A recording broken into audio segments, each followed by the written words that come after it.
আমাকে এখন বাবা মা করছে যে আমি তোর বাবা হলো মা হলো কেউ করতে নয়।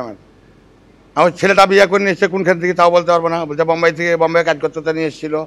যখন আমাকে বাবা মা করছে ওই সব আমার কাজগুলো করে নিয়েছে।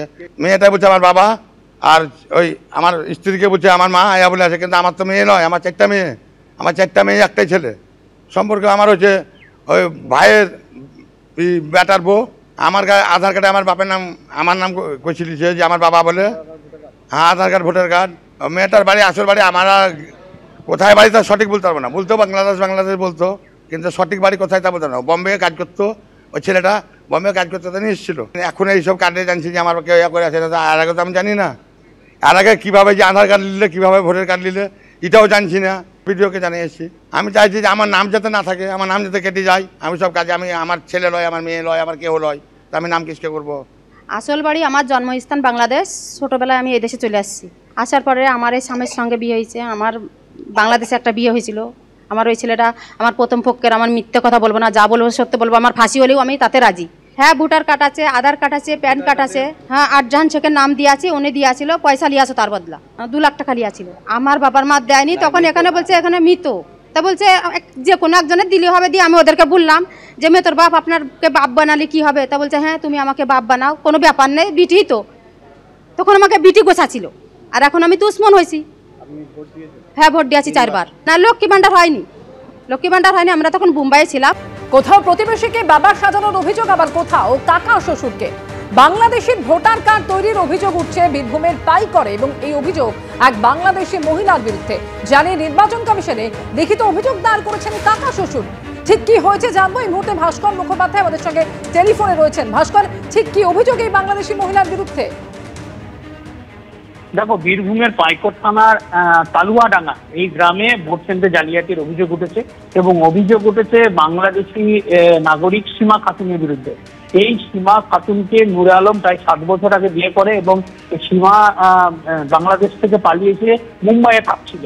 নূরে আলম সেখানে শ্রমিকের কাজ করতো, সেখানেই তাদের দুজনের মধ্যে পরিচয়, তারপর বিয়ে হয়, এবং এই সীমাকে গ্রামে নিয়ে আসে, অর্থাৎ পাইকরে নিয়ে আসে।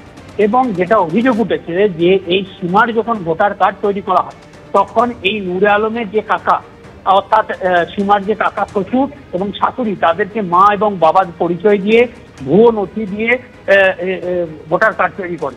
এবং এই এখন যখন এসআইআর এর কাজ চলছে, তখন বিষয়টি সামনে আসে, এবং এই কাকা শ্বশুর নিজে তিনি অভিযোগ দায়ের করেছেন ভিডিও কাজে। তিনি বলেছেন যে তার নাম ব্যবহার করেছে, তার স্ত্রীর নাম ব্যবহার করেছে, কোনো রকম তাদেরকে জানানো হয়নি। ওইদিকে সীমার অভিযোগ যে তিনি এর জন্য 2 লক্ষ টাকা দিয়েছিলেন, তার জন্য তারা রাজি হয়েছিল, এবং তারপরে তার নাম ভোটার কার্ডে উঠেছে, এবং তার এই কাকা শ্বশুর এবং শাশুড়ির নাম তিনি ব্যবহার করতে পেরেছেন বলে তিনি অভিযোগ করেছেন। প্রশাসন পুরো বিষয়টি তদন্ত করে দেখছে।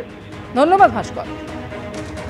1947 সালের পর পলায়ন দেখেছি। ধর্ম বাঁচাতে পালিয়ে এসেছেন পূর্ব পাকিস্তান থেকে। 2024 সালে ধুলিয়ান শামশেরগঞ্জে দেখলাম হিন্দু পলায়ন। কোন রাজ্যে বাস করছি আমরা? আক্রমণ শুভেন্দু অধিকারী। আপনি বলুন, আমরা 47-এর দেশভাগের পরে পলায়ন দেখেছি। আপনাদের মধ্যে অনেকে আছে ধর্ম বাঁচাতে পালিয়ে এসেছেন বাংলাদেশ থেকে, তখন পূর্ব পাকিস্তান। আমার মাও এসেছে বরিশাল থেকে। আমরা স্বাধীনতা 77 বছর পরে পশ্চিমবঙ্গে 2024-এ শীতের সময় দেখলাম ধুলিয়ান শামশেরগঞ্জে হিন্দু পলায়ন। দেশি নৌকা করে জীবনটা হাতে নিয়ে উত্তাল ফারাক্কা তাকে পার করিয়ে বৈষ্ণবনগরে এসে স্কুলে তারা থাকলো, মুড়ি আর খিচুড়ি তাদের জুটলো। এই হচ্ছে আমাদের পশ্চিমবঙ্গে, ভারতবর্ষে, যে ভারতবর্ষকে হিন্দুস্তান বলা হয়, সেখানকার হিন্দুদের অবস্থা মাত্র 11 মাস আগে এই ধুলিয়ানে আপনার কাছ থেকে 20 কিলোমিটার 25 কিলোমিটার দূরে। ভাবতে পারেন কোন রাষ্ট্রে বাস করছেন আপনি। মুর্শিদাবাদে বহরমপুরে পৌঁছেছেন মুখ্যমন্ত্রী মমতা বন্দ্যোপাধ্যায়। একাধিক কর্মসূচি রয়েছে তার। আগামীকাল মালদায় যাওয়ার সম্ভাবনা রয়েছে মুখ্যমন্ত্রী। এর আগে আজ নবান্নে রাজ্য সরকারের 14 বছরের উন্নয়নের খতিয়ান তুলে ধরেন মমতা বন্দ্যোপাধ্যায়, আর তারপর বহরমপুরে পৌঁছেছেন তিনি।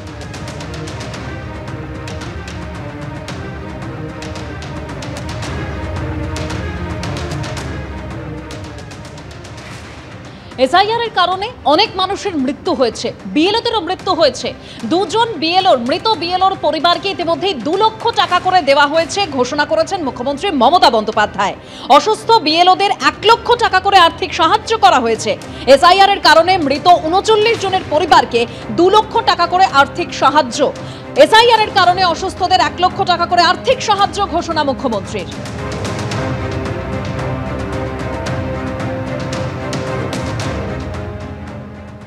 অনেক মানুষ মারা গেছে ইতিমধ্যেই, দুঃখে সুইসাইড করে এসআইআরে।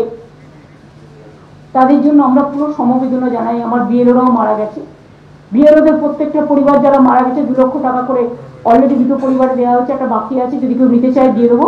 কারণ অনেকে আবার সম্মানের সাথে এটা কেউ নিতেও চায় না, তারা যদি রাজি থাকে। আর যারা অসুস্থ হয়ে হসপিটালে ভর্তি আছে 1 লক্ষ টাকা করে দিয়ে দাও। আর একটা হচ্ছে এসআইআরে যারা মারা গেছে, আইদার সুইসাইড অর ট্রমায় অর এখনো স্ট্রোকে ভর্তি আছে, 39 জন মারা গেছে এখনো পর্যন্ত যতটুকু আমার নলেজে আছে। 13 জন হসপিটালে সিরিয়াস আছে ইনক্লুডিং বিএলও, আর 3 জন হচ্ছে যারা সুইসাইড কমিট করতে গেছিল সিরিয়াস আছে। এদের সবাইকে যারা মারা গেছে 2 লক্ষ টাকা করে, আর যারা আহত আছে 1 লক্ষ টাকা করে তাদের দিয়ে দেয়, যাতে তাদের পরিবারগুলো অন্তত ভাবে যে সরকার দুর্দিনে তাদের পাশে আছে। এবিপি আনন্দ, এগিয়ে থাকে, এগিয়ে রাখে।